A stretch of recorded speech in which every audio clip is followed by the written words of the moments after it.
Bismillahir Rahmanir Rahim. Alhamdulillahi Rabbil Alameen. Wassalatu wassalamu wa atamu wa taslim ala Sayyidina wa Nabiyyina Muhammad wa ala alihi wa sahbihi ajma'in. Wa qala Allahu ta'ala fil Qur'anil Kareem.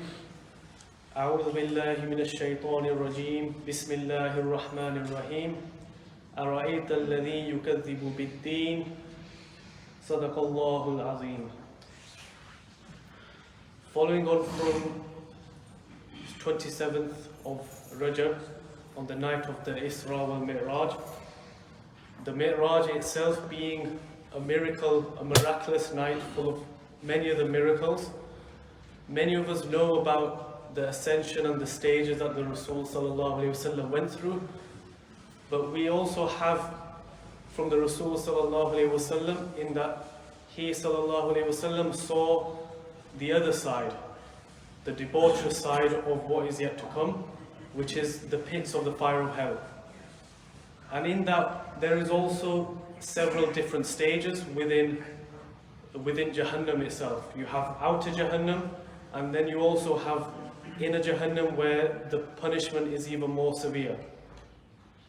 And Imam al-Ghazali, he even mentions in the Ihya al-Ulumuddin that all of the believers, will pass through Jahannam, and we will see that as we pass over the bridge of Sirat. And some might go into it, and then they will be saved. They will get the shifa, the intercession of the Rasul sallallahu alaihi wasallam. And we all pray that we are amongst those people that are in the blessed company of the Rasul sallallahu alaihi wasallam. Now, Imam al-Bayhaqi mentions in a hadith reported from Abu Sa'id al-Khudri that there were 6 things that the Rasul sallallahu alaihi wasallam saw and how they relate to our sort of transactions within this life. Now, as I recited from Surah Al-Ma'un, this was actually a surah that came after the Mairaj, and أَرَأَيْتَ الَّذِي يُكَذِّبُ بِالدِّينِ, that have you not seen those who deny the final day of judgment? And in that, the day of Deen, so many of us think of Deen as being religious, but also Deen means transactions. The actual Arabic linguistic terms come from transacting, how we transacted with other people. That is why Allah subhanahu wa ta'ala is Maliki Yawmiddin.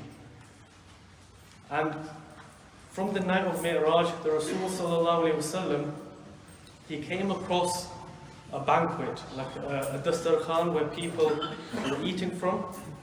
On one side there was, freshly cooked meat, looked beautiful, but there was no one there. From his ummah, there were very few people that were attending that feast.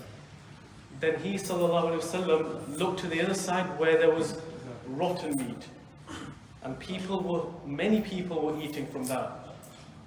And the Rasul sallallahu alaihi wasallam asked Sayyidina Jibreel alayhi salam that what does this signify? And he said that these are the people that ate or consumed from the haram. That when they were given halal rizq, they refused that and they consumed the haram. And another point was that there were some people who had lips that were lowered like camels, and they're looking down, but the malaika were putting embers of fire, so coal that's still hot, they were pouring that into their lips. And the Rasul sallallahu alaihi wasallam asked Sayyidina Jibreel, what do these people signify? And he said these were the people who would confiscate or take from the property of orphans. And we have also in Surah Al-Kahf, as it's the day of Jummah, that there's also the story of the person that confiscated from the orphan. And then also in this surah, Surah Al-Ma'un, فَذَلِكَ الَّذِي يَدُعُّ الْيَتِيمِ, that those that confiscated from the orphans, that theirs will be a severe punishment also. And then the third set of people that the Rasul sallallahu alaihi wasallam came across were people that were smashing their heads with rocks. And they were smashing their own head onto the rocks and also picking up the rock and smashing it back onto their head. And the Rasul sallallahu alaihi wasallam asked, Ya Sayyidina Jibreel, who are these people? And these in Surah Al-Ma'un, فَوَيْلٌ لِلْمُصَلِّينَ, that those who refused to pray when the time came to pray. And then the fourth set of people that the Rasul sallallahu alaihi wasallam saw were people who had copper nails, and they're ripping out the skin, they're grabbing their face, they're ripping out their skin. And Rasul sallallahu alaihi wasallam was told that these are the people who would, do backbiting, amongst their fellow people. And then there was a fifth set of people, so where the Rasul sallallahu alaihi wasallam saw a tree that had flame branches, and from those branches the people were being tied up and being thrown around.